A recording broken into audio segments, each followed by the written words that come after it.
नमस्कार दोस्तों, स्वागत है आपका स्टडी फॉर सिविल सर्विसेज में। वीडियो को पूरा देखिए। कोई भी आपका फीडबैक है, कोई सजेशन है, तुरंत वीडियो में कमेंट करके जरूर बताइए। अच्छा लगे तो वीडियो लाइक जरूर कर लीजिए और ऐसे वीडियो लगातार फ्री में पाने के लिए चैनल को तुरंत सब्सक्राइब कर लीजिए और बेल आइकन को जरूर टैप कर लीजिए ताकि आगे भी सारे वीडियो आपको मिलते रहे। यूट्यूब में फॉलो करते हैं तो प्लीज ये वाला फ्री टेलीग्राम चैनल जरूर ज्वाइन कर लीजिएगा। सारे नोटिफिकेशन, सारे अपडेट यहीं पे आते हैं, ध्यान रखिएगा। स्टडी फॉर सिविल सर्विसेज का कोई भी पेड ग्रुप अगर आपको ज्वाइन करना है तो सिर्फ 85648056060609797523864455 यही नंबर है हमारे, सिर्फ जहां पे कॉल या व्हाट्सएप कर सकते हैं।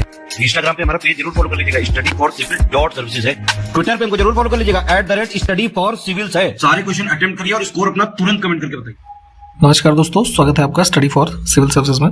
आरओ एग्जामिनेशन के लिए हम पेड क्विज लगातार देख रहे हैं, जो सीरीज हमारी आगे भी कंटिन्यू रहेगी। तो उसी क्रम में अगला वीडियो देखेंगे। आज स्टार्ट करेंगे फर्स्ट क्वेश्चन के साथ। देखिए, पूछा जा रहा है आपसे कि सतपुड़ा पहाड़ियां जो है वो इनमें से किस पर्वत श्रेणी का हमारा जो है वो उसके पार्ट है, यानी कि भाग है। ठीक, तो दिए हुए विकल्पों में अगर देखेंगे तो हिमालय माउंटेन तो जो है आपका नॉर्दर्न इंडिया में पड़ जाएगा। ठीक, अरावली भी इधर ऊपर में है। मेघालय की पहाड़ियाँ आपका नॉर्थ ईस्ट में आ गई, तो दक्कन का प्लेटू आपका जो है इसमें से बच जाता है। तो सतपुड़ा पहाड़ियों को आप देखेंगे, ये दक्कन के प्लेटू के हमारा जो रीजन है इधर मध्य भारत में इसका हिस्सा है। इसका विस्तार आप देखेंगे तो मध्य प्रदेश, महाराष्ट्र, इन राज्यों में है। ठीक, और इस जो पहाड़ियाँ हैं इनके नॉर्थ में आप देखेंगे तो ये नर्मदा नदी जो है, ठीक, साउथ में देखेंगे तो इधर ये तापी रिवर जो है। तो ये सब इसके फीचर्स हैं, ठीक, सतपुड़ा हिल्स के। तो हम सी ऑप्शन को चूज करेंगे। देखिए, इसका उत्तर अभी बता ही दिया गया आपको कि नॉर्थ और साउथ में जो रिवर्स हैं नर्मदा और ताप्ती, ठीक, तो इनके मध्य में सतपुड़ा श्रेणी जो है स्थित है। बी ऑप्शन को चुनेंगे। अब देखिए, इस सतपुड़ा की सबसे ऊंची चोटी जो है कौन सी है इस माउंटेन की, तो ये है आपका धूपगढ़। ठीक, इसमें देखेंगे आपका जो है सतपुड़ा राष्ट्रीय उद्यान जो है पचमढ़ी में, वहां पे इसकी लोकेशन है। नीलगिरी पर्वतमाला का विस्तार किन राज्यों में है, तो यहाँ पे 3 ऑप्शन है, तमिलनाडु, केरल और कर्नाटक। तो ऐसे जो है प्रायद्वीपीय इंडिया का मैप आप देखेंगे तो वेस्टर्न घाट है, ईस्टर्न घाट, तो जहाँ ये मिल रहे हैं ट्राई जंक्चर है केरला, कर्नाटक और तमिलनाडु का ही। नीलगिरी हिल्स जो है ये यहीं पे स्थित है। ऑप्शन हम कौन सा चुनेंगे, 1, 2 और 3 है ना, सभी ठीक है। इसमें से नीलगिरी को ही जो है ब्लू माउंटेन्स की भी संज्ञा दी जाती है और इसकी जो सर्वाधिक ऊंची चोटी कौन सी है, डोडा बेटा। ठीक, इसको भी ध्यान रखें। इसमें देखिए युग्म जितने भी दे रखे हैं कौन सा सही सुमेलित नहीं है। ठीक, तो यही पर्वतों के संबंध में ये भी है। इसमें गलत है बी ऑप्शन। इसमें लिखा है पश्चिमी घाट की सर्वोच्च चोटी जो है, नहीं सॉरी, गलत तो इसमें कोई नहीं है, सही है। ठीक, नन ऑफ द एबव को चूज करेंगे। देखिए क्या है कि सबसे पुरानी जो माउंटेन रेंज है अरावली है। हाईएस्ट पीक ऑफ वेस्टर्न घाट जो है ये अनाईमुडी ही है। ठीक है, इसका कुल एलिवेशन जो है 2695 मीटर्स के आसपास है, इसको ध्यान रखेंगे। और केरला में स्थित है ये, है ना, ये भी इंपॉर्टेंट है। और वैष्णो देवी का मंदिर जो आप जम्मू कश्मीर में देखते हैं, तो जो ये माउंटेन रेंज वहाँ पे है, तो ये त्रिकुटा पर्वत इसको नाम दिया गया है। इस पे ये जो है देवी जी का मंदिर जो है ये स्थित है। तो गलत इसमें कुछ भी नहीं था, सभी सुमेलित हैं। अब इसमें देखिए कौन सा पर्वत शिखर जो है नेपाल में स्थित है, तो हिमालयन रेंजेस के ये पार्ट्स हैं, ठीक है, पीक्स हैं जो भी। तो इसमें नंदा देवी जो है, ठीक, और एक सेकंड, इसको ऑड कर देंगे हम, तो 4 काट दीजिए जहां भी है। ठीक है, तो माउंट एवरेस्ट, धौलागिरी, अन्नपूर्णा और मकालू, ठीक है, ये सारी जितनी भी रेंजेस हैं हिमालय की, ये सब जो नेपाल देश है उसमें स्थित है। नंदा देवी उत्तराखंड में है। तो यहाँ पे हमारा डी ऑप्शन करेक्ट होगा, 1, 2, 3 एंड 5। देखिए ग्रेविटेशनल फोर्सेस के बारे में, है ना, पढ़ा होगा आपने, तो उसके संबंध में देखते हैं कि कौन सा स्टेटमेंट हमारा गलत है। तो देखिए यहाँ पे ग्रेविटेशनल पोटेंशियल यानी गुरुत्वीय विभव जो है उसका मान सदैव ऋणात्मक में होता है। हम स्टेटमेंट वाइज देख लेते हैं, डिटेल में इसको आप पढ़ लीजिएगा एक बार। ये नेगेटिव होता है, बिल्कुल ठीक है। गुरुत्व क्षेत्र की जो तीव्रता यानी कि इंटेंसिटी है, हमारा ग्रेविटेशनल फील्ड जो भी है वो उसको ई से डिनोट करते हैं। ठीक है, और ये प्रॉपर्टी ही होती है गुरुत्वाकर्षण बल की। ठीक, जो पृथ्वी पे जैसे जी लगता है, स्मॉल जी, ठीक है, तो क्या है वो आकर्षण बल ही तो है। तो तीनों ठीक है, गलत इसमें कुछ भी नहीं। निम्नलिखित में से कौन सा नियम केपलर के ग्रह गति के संबंधित जो नियम है उससे संबंधित है? 3 यहाँ पे नियम दे रखे हैं और ऑल ऑफ द का भी ऑप्शन है। तो देखिए जितने भी प्लैनेट्स हैं सूर्य के चारों ओर चक्कर लगा रहे हैं एक तरीके से ऑर्बिट में, ठीक है, तो उन्हीं को आप एक तरीके से ग्रह मानते हैं जो कोई एक भारी वस्तु है जो सूर्य के इर्द गिर्द परिक्रमण कर रही है। तो उसी के संबंध में केपलर ने जो है इन गतियों से संबंधित 3 नियम दिए, जिसमें लॉ ऑफ ऑर्बिट है, लॉ ऑफ एरिया और लॉ ऑफ पीरियड, है ना, तीनों ठीक है। तो डिटेल में आप इसको पढ़ लेंगे एक बार, सही इसमें से तीनों ही सही हैं, उपर्युक्त सभी। शीतकालीन ओलंपिक 2022 किस देश में आयोजित किए गए? तो जैसे टोक्यो ओलंपिक्स हुए थे इससे पहले 2020 वाली 2021 में, है ना, टोक्यो जापान में, ठीक। तो उसी के बाद अब शीतकालीन ओलंपिक जो हुए हैं अभी ये बीजिंग चाइना में, और इसमें देखेंगे तो ये आपका जो है नॉर्वे कंट्री जो है 37 मेडल्स के साथ टॉप पे रहा था। भूमि रिकॉर्ड तक आसान पहुंच सुनिश्चित करने के लिए किस राज्य सरकार ने दिशांक नामक एक ऐप जो है उसको विकसित किया है, ठीक। तो जैसे उत्तर प्रदेश में अगर आप रहते हैं तो आपने एक सिस्टम देखा होगा, लैंड रिकॉर्ड्स जो भी होते हैं वो भूलेख करके एक पोर्टल है ना। तो डिजिटल माध्यम में आपके जो लैंड्स की डिटेल है वो सब अवेलेबल होती हैं। तो उसी के संदर्भ में यहाँ पे दिशांक एप्लीकेशन विकसित किया है स्टेट ऑफ कर्नाटका ने। किस क्रिकेट खिलाड़ी को मालदीव सरकार के द्वारा स्पोर्ट्स आइकन पुरस्कार से सम्मानित किया गया है, ठीक। तो ये अवार्ड मिला था जो है इनको सुरेश रैना को, मालदीव की सरकार ने दिया था, ध्यान दीजिएगा। हाल ही में 35वां सूरज कुंड अंतर्राष्ट्रीय शिल्प मेला फरीदाबाद हरियाणा में शुरू किया गया, और इस मेले में भागीदार राष्ट्र कौन था और भागीदार राज्य कौन है, ठीक है, भारत का। तो ये सूरज कुंड होता है फरीदाबाद में, काफ़ी फेमस मेला है और 35वां एडिशन हुआ है। इसमें भागीदार राष्ट्र था आपका जो है उज़्बेकिस्तान, और इंडिया की तरफ से यूटी थी जम्मू कश्मीर, है ना, सहयोगी। तो इसमें से सी ऑप्शन करेक्ट होगा। देखिए टेनिस का जो खिताब होता है ऑस्ट्रेलियन ओपन, तो 2022 का जो है राफेल नडाल ने किस खिलाड़ी को हरा करके जीता? तो इसमें इन्होंने हराया था इनको डेनियल मेदवेदेव को, बी ऑप्शन करेक्ट हो जाएगा। इनके देश भी पूछ लिए जाते हैं कई बार, तो ये भी ध्यान रखेंगे। राफेल नडाल जो है ये स्पेन से संबंधित है, डेनियल मेदवेदेव जो है वो रशिया के हैं, ठीक। अभी हमने शीतकालीन ओलंपिक के बारे में देखा था कि पदक की जो कुल वो संख्या है उसमें नॉर्वे शीर्ष पे रहा था। भारत ने कुल कितने पदक जीते इसमें ये बताना है। तो भारत जो है इसमें कोई भी पदक नहीं जीत सका था, 0। देखिए जो आप सस्टेनेबल डेवलपमेंट गोल्स के बारे में आज की डेट में पढ़ते हैं, ठीक, तो सबसे पहले सतत विकास की अवधारणा की शुरुआत जो है 1962 में हुई, जब वैज्ञानिक इसमें से कौन है जिन्होंने दिस साइलेंट स्प्रिंग नामक एक पुस्तक लिखी। तो सबसे पहली अवधारणा जो एनवायरनमेंट की दिशा में सस्टेनेबल डेवलपमेंट का जो कॉन्सेप्ट है ना, उसके बारे में ये रॉचेल कार्सन जो है ऑप्शन बी में, इन्होंने ये जो है पुस्तक लिखी थी द साइलेंट स्प्रिंग 1962 में, ध्यान रखेंगे। यहाँ पे सबसे पहली बार चर्चा की गई। बाद में चल करके हमने जैसे पिछले वीडियोस में देखा है कि ब्रंटलैंड रिपोर्ट एक कमीशन बना था, तो उन्होंने अपनी एक रिपोर्ट दी थी जिसका नाम था आवर कॉमन फ्यूचर, ठीक, 1987 में। तो यहाँ पे सबसे पहली बार जो है आपका कॉन्सेप्ट ऑफ सस्टेनेबल डेवलपमेंट जो है उसको भविष्य की जो पीढ़ी आने वाली है उसकी आवश्यकताओं की पूर्ति कैसे होगी, है ना, वर्तमान में उसके साथ बिना समझौता किए हुए, इसको बड़े अच्छे से इसमें सबसे पहली बार डिफाइन किया गया था, ठीक। तो ध्यान रखेंगे। नेक्स्ट है कि माउंट अबू जो है किस माउंटेन का पार्ट है, भाग है। तो ये पीक है एक माउंटेन की, ये अरावली रेंजेस की, ठीक है, जो सबसे ओल्डेस्ट है भारत में। निम्नलिखित में से कौन सी श्रेणी महाराष्ट्र राज्य में विस्तृत नहीं है, ठीक। तो ये देखिए अब ये जो हिल रेंजेस हैं इसमें कैमूर जो है ये मध्य प्रदेश में ही है, ये महाराष्ट्र में नहीं है। नेक्स्ट है कि गढ़जात की पहाड़ियां उड़ीसा राज्य में स्थित हैं, तो पहले यही ध्यान रखिएगा। और जहाँ पे कौन सी जनजाति इसमें से जो है वो निवास करती हैं इन हिल्स पे, ठीक, तो ये है आपका गोंड। नेक्स्ट है कि पहाड़ियों की रानी, ठीक, ये टर्म है, तो इसके नाम से कौन सी पहाड़ी विख्यात है? तो क्वीन ऑफ हिल्स कहा जाता है नीलगिरी हिल्स को, ठीक है, अभी हमने ऊपर भी देखा था, है ना, ब्लू माउंटेन की भी संज्ञा दी जाती है, और डोडा बेटा हमने देखा था, इसका सबसे जो हाईएस्ट पीक है। कंचनजंगा किस राज्य का सर्वोत्तम शिखर है, ठीक। यानी कि पीक है, तो हिमालयन पीक्स का पार्ट है कंचनजंगा भी। इंडिया, जैसे अभी हमने क्वेश्चन में देखा था, सब नेपाल में स्थित है ना ज़्यादातर। तो कंचनजंगा इंडिया में है, सिक्किम में। ठीक, बी ऑप्शन करेक्ट हो जाएगा। इसका कुल एलिवेशन देखेंगे तो लगभग 8600 मीटर्स के आसपास है। ठीक, कलसुबाई किस राज्य की सर्वोच्च चोटी है? ठीक है, तो ये देखेंगे हाईएस्ट पीक है महाराष्ट्र में, अहमदनगर जो है डिस्ट्रिक्ट, वहाँ पे स्थित है। और इसको कई बार जो है ये एवरेस्ट ऑफ महाराष्ट्र जो है इसकी संज्ञा भी दी जाती है। देखिए, वैदिक हिस्ट्री के बारे में यहाँ पे जो आप वेद उपनिषद के बारे में ही पढ़ते हैं, तो फिर से क्वेश्चन है कि देखिए, बृहदारण्यक उपनिषद के प्रवक्ता कौन थे? ठीक, तो ये उपनिषद जो है इसका है यजुर्वेद का। ठीक, और इसके जो स्पोक्स पर्सन या प्रवक्ता कह लीजिए तो ये है ऋषि याज्ञवल्क्य। नेक्स्ट देखिए, तैत्तिरीय उपनिषद जो है इसमें कौन सा उसका भाग नहीं है ये बताना है।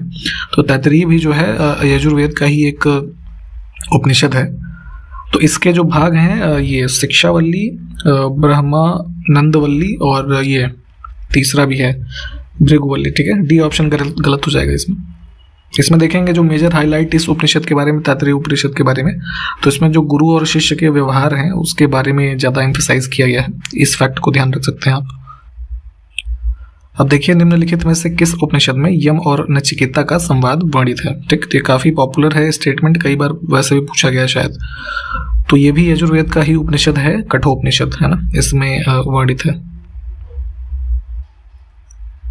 निम्न में से किस उपनिषद को सबसे प्राचीन उपनिषद माना जाता है? ठीक, तो उपनिषदों में देखेंगे तो छांदोग्य उपनिषद जो है डी ऑप्शन में, ये सामवेद का जो है उपनिषद है, इसको सबसे प्राचीनतम माना जाता है। और एक दो फैक्ट की अगर हम बात करें तो जैसे अहिंसा का उल्लेख जो है इसी में मिलता है, छांदोग्य उपनिषद में आपको सर्वप्रथम, है ना। और जो वैवाहिक गीत हैं उसका उल्लेख मिलेगा, सबसे प्राचीनतम उल्लेख यही उपनिषद है जो इसका उल्लेख करता है। ओम का विवरण दिया गया था इसमें, सूर्य के जो कह लीजिए बारे में इंफॉर्मेशन है वो इसमें मिलती है, तो उन सबसे रिलेटेड है, ध्यान रखेंगे ऑप्शन डी। इसमें देखिए कौन सा युग्म सुमेलित नहीं है ये बताना है। तो गृह सूत्र के अनुसार 8 प्रकार के जो विवाहों का उल्लेख किया गया है उसी के संबंध में यहाँ पे दिया है कि किस विवाह को किस रूप में वर्णित किया गया है उसमें। ठीक, तो देखिए ऑप्शन ए ही गलत है। विश्वासघात द्वारा किए गए विवाह को यहाँ पे वैशाच विवाह ही कहते थे, है ना। और बलात्कार द्वारा विवाह, ये दोनों ही इसी से संबंधित हैं। असुर विवाह की अगर हम बात करें तो कन्या को अगर खरीद करके विवाह किया जाता था तो उसको असुर विवाह कहते थे। ठीक, बाकी ब्रह्म विवाह जो ठीक है, गंधर्व ठीक है, इसके अलावा भी और प्रकार के 4 विवाह होते थे। निम्नलिखित में से संविधान सभा से संबंधित समितियां और उनके अध्यक्षों का कौन सा युग्म सही सुमेलित नहीं है? ठीक, तो संविधान सभा जब बनी, ठीक है, तो उसके बाद संविधान के निर्माण से संबंधित जो अलग तरीके के काम थे छोटे बड़े, तो उनके लिए अलग अलग कमेटीज बनाई गई। ठीक है, तो इसमें से 8 बड़ी कमेटी थी, बाकी सब छोटी छोटी थी। ठीक, तो अब उसी क्रम में यहाँ पे हम देख लेते हैं, 4 ऑप्शन पहले देख लीजिए आप। तो गलत वाला हमको चूंकि चूज करना है तो यहाँ पे सी ऑप्शन हमारा गलत हो जाएगा। लिखा है अल्पसंख्यक मामलों की जो उप समिति थी उसके बारे में लिखा है ये जेबी कृपलानी, है ना, यही गलत हो जाएगा क्योंकि अल्पसंख्यक उप समिति जो थी इसके अध्यक्ष थे ये HC मुखर्जी। ठीक, ओवरऑल देखेंगे तो एक बड़ी कमेटी थी हमारी, इसमें मौलिक अधिकार, अल्पसंख्यक मामले और जनजाति जो लोग थे उनकी एक एडवाइजरी कमेटी थी जिसके ओवरऑल अध्यक्ष थे सरदार पटेल। तो उसके अंतर्गत 5 सब कमेटीज थी, तो उसमें से एक थी अल्पसंख्यक उप समिति। ठीक, जेबी कृपलानी की बात करें तो ये जो फंडामेंटल राइट्स पे सब कमेटी थी उसके अध्यक्ष थे। ठीक है ना, तो इन सभी चीज़ों को ध्यान रखें। बाकी के विकल्प ठीक है, इनको पढ़ के देख लीजिए। अब देखिए सबसे मुख्य समिति थी प्रारूप समिति, ठीक है, जिसने संविधान के निर्माण का मुख्य कार्य किया। तो इसके अध्यक्ष थे डॉक्टर भीमराव अम्बेडकर और इसका जो गठन हुआ था, डेट कई बार आ जाती है 29 अगस्त 1947। ठीक है, तो कुल इसमें 7 लोग थे। तो अब 7 में देखेंगे तो गलत वाला हम देख लेते हैं, पट्टाभी सीतारमैया जो है ये नहीं थे। ठीक है, इसको हम चुनेंगे। 3 यहाँ लिखे हुए हैं, बाकी 3 लोग के और नाम बताइए तो जरा कमेंट करके। देखिए 3 प्रकार की सूचियों के बारे में आप पढ़ते हैं, है ना, जो है संघ सूची, राज्य सूची और जो समवर्ती सूची है। ठीक, तो उसी में विषयों की अलग अलग सूची है। तो रेलवे का जो सब्जेक्ट है ये आपका संघ सूची है ना, यूनियन लिस्ट का पार्ट है। अब इसमें से कौन सा युग्म सही सुमेलित नहीं है, फिर से देखते हैं। तो उत्तर प्रदेश के कुछ क्षेत्र हैं जो कि कुछ मिनरल प्रोडक्शंस के लिए जाने जाते हैं, ठीक, काफ़ी पॉपुलर हैं। तो उस क्रम में ग्रेफाइट के लिए लिखा है ललितपुर, ये गलत हो जाएगा। ग्रेफाइट को आप देखेंगे तो ये हमीरपुर जिला जो है इससे संबंधित है। ललितपुर में वैसे तो कई तरह के मिनरल्स पाए जाते हैं, परंतु जो सबसे फेमस है यहाँ पे यूरेनियम के डिपॉजिट जो हैं, ये कई बार पहले भी आपसे पूछा गया है, तो इसको ध्यान रखेंगे। फिर से देखिए कौन सा युग्म सुमेलित नहीं है। तो कुछ उत्तर प्रदेश में स्थित संग्रहालय की सूची है और किस जिले में है और किस वर्ष में वो बने। तो शुरू के दो ठीक हैं। राजकीय स्वतंत्रता संग्राम संग्रहालय जो कि मेरठ में स्थित है तो मेरठ में, ये 1985 में नहीं, ये 1997 में इसको स्टैब्लिश किया गया था। ये वाला गलत हो जाएगा। बाकी के दो ठीक है, इनको पढ़ के देख लीजिए आप। ऊपर अभी हमने ग्रेफाइट के बारे में देखा था, अब यहाँ पे पूछा जा रहा है कि उत्तर प्रदेश के किस जिले में ग्रेनाइट पाया जाता है, ठीक। तो बांदा, ललितपुर, महोबा, झांसी, ठीक, ये सभी जिलों में मिलेगा आपको। एक और मिनरल पायरोफिलाइट है ना, ये किस जिले में पाया जाता है उत्तर प्रदेश के, तो महोबा, ललितपुर, हमीरपुर, झांसी, ये भी जो है चारों से संबंधित है। इसमें देखिए कौन सा युग्म सही सुमेलित है ये बताना है, करेक्टली मैच वाला बताना है। फिर से कुछ मिनरल्स की लिस्ट है और कौन सा सही सुमेलित है ये देखना है। तो जैसे सोना है, गोल्ड होना चाहिए यहाँ पे। तो इसके कुछ जो कह लीजिए स्थल मिलेंगे आपको, ललितपुर है ना, इधर सोनभद्र जो है ना, इनमें मिलेगा, ठीक है। बेराइट सोनभद्र में है, ये भी ठीक है। मिर्जापुर, सोनभद्र, ये सब में। यूरेनियम अभी बताया आपको कि ललितपुर में जो है ये इसकी जो है फाइंडिंग्स मिलती हैं, तो तीनों ही ठीक है, उपर्युक्त सभी। फिर से सुमेलित नहीं वाला है चुनना है, तो ये वही संविधान सभा की हमारी कमिटीज हैं और उसके अध्यक्ष कौन थे ये लिखे हुए हैं। तो इसमें संचालन समिति गलत है, इसमें देखिए इसके अध्यक्ष थे कौन, डॉक्टर राजेंद्र प्रसाद। बाकी के विकल्प ठीक है, नहीं देख लें आप। अगला है कि उपनिषद किस विषय पर आधारित पुस्तकें हैं। तो ये अभी हमने कई सारे क्वेश्चंस भी देखे। तो देखिए उपनिषद बेसिकली जो फिलॉसफी यानी दर्शन होता है, उन्हीं के बारे में ही इंफॉर्मेशन कलेक्ट की हुई कह लीजिए पुस्तकें हैं। इन्हें वेदांत की भी संज्ञा दी जाती है, तो वेदांत जो टर्म है इसको भी ध्यान रखिए। और कई बार ये पूछा गया है कि उपनिषद शब्द जो है इसका क्या अर्थ होता है, ठीक है। तो अब ये आप ध्यान रखिएगा कि शिष्य के द्वारा ज्ञान की प्राप्ति हेतु गुरु के समीप बैठना, ठीक है। तो ये कलेक्टिवली मीनिंग देता है उपनिषद शब्द की, ठीक। राजा की उत्पत्ति यानी कि जो किंग होता है, तो उसकी उत्पत्ति का सबसे जो प्रथम सिद्धांत है किस ग्रंथ में मिलता है, ठीक है। तो ब्राह्मण ग्रंथों के बारे में आप इंफॉर्मेशन पढ़ते होंगे, तो सबसे पहली इंफॉर्मेशन आपको यहीं से मिलती है, ऐतरेय ब्राह्मण से, राजा की उत्पत्ति का सिद्धांत जो है। भारतीय दंड संहिता यानी कि जो इंडियन पिनल कोड है ना, जैसे जो लॉज वगैरह दिए हुए हैं पुलिस से संबंधित, तो इसमें जितने भी मामले शामिल हैं और आपराधिक कानून जो है संविधान की किस सूची का भाग है ये बताना है आपको। तो अभी हमने 3 लिस्ट के बारे में देखा था। तो आईपीसी जो है आप देखेंगे तो समवर्ती सूची का भाग है, ठीक है। और वहीं पे अगर जैसे पब्लिक ऑर्डर, जेल और पुलिस है ना, इन तीनों सब्जेक्ट्स के बारे में हम देखें तो ये स्टेट के सब्जेक्ट हैं, ठीक है, स्टेट लिस्ट में। तो आईपीसी कहाँ पे है, कॉन्करेंट में। संविधान के अनुच्छेद 312 में किससे संबंधित प्रावधान किया गया है, ठीक।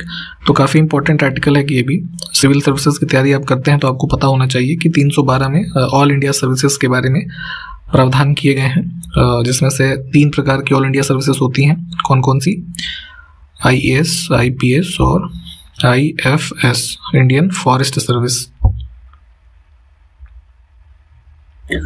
भारत का पहला virtual smart grid knowledge centre कहाँ पर स्थापित किया गया है। तो ये बेसिकली जो हमारा पावर सेक्टर का डिस्ट्रीब्यूशन है ना, विद्युत का, तो उसी के संबंध में है। तो ये smart grid knowledge centre establish किया गया है मानेसर, हरियाणा में।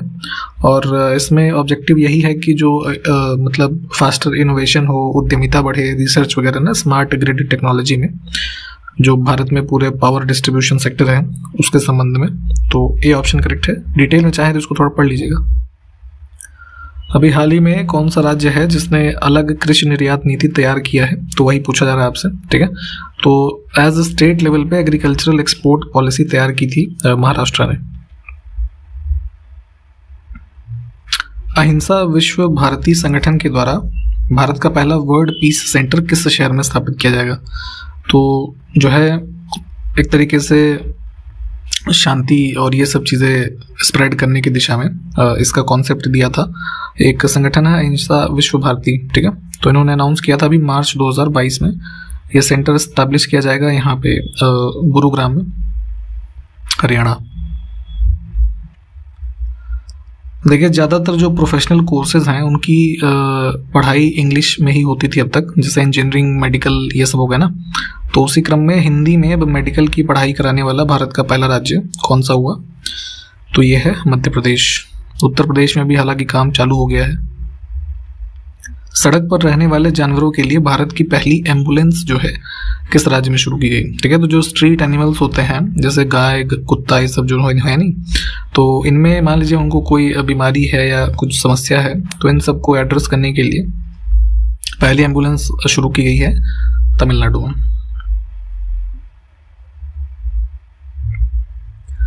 किस राज्य की विधानसभा के सदस्यों को भारत के राष्ट्रपति के द्वारा पहली बार संबोधित किया गया? ठीक, तो आज़ादी का अमृत महोत्सव जो इनिशिएटिव भारत सरकार चला रही थी उसी के अंतर्गत गुजरात लेजिस्लेटिव असेंबली में प्रेसिडेंट ऑफ इंडिया मार्च में थे रामनाथ कोविंद जी, ठीक। तो उन्होंने वहाँ पे जो मेंबर ऑफ लेजिस्लेटिव असेंबली हैं, विधायक, इन सबको एड्रेस किया था और आज़ादी के जो जितने भी मेजर हाईलाइट्स वगैरह थे इन सब के बारे में इंफॉर्मेशन वहाँ पर दी गई थी। तो उसी से संबंधित थी ये न्यूज़, ध्यान रखेंगे। गुजरात जो है ये करेक्ट होगा। भारत की पहली मेडिकल सिटी जिसका नाम है इंद्रायणी मेडी सिटी, इसके नाम से कहाँ पर स्थापित की जाएगी? तो इसको अनाउंस किया गया था कि इसको स्टैब्लिश किया जाएगा महाराष्ट्र में, है ना। ऑप्शन ए करेक्ट हो जाएगा। इन स्पेसिफिक अगर सिटी की बात कर लें तो पुणे में इस्टेब्लिश किया जाएगा, इसको ध्यान रखिएगा, ठीक है। तो मेडिकल सिटी है ये फर्स्ट भारत की, इंद्रायणी मेडी सिटी, ठीक। तो यहाँ तक हमने देखा है आज के इस वीडियो में। जो क्वेश्चंस पूछे गए हैं उनको बताइएगा ज़रूर। हम आपसे नेक्स्ट वीडियो में मिलते हैं, तब तक के लिए नमस्कार, जय हिंद।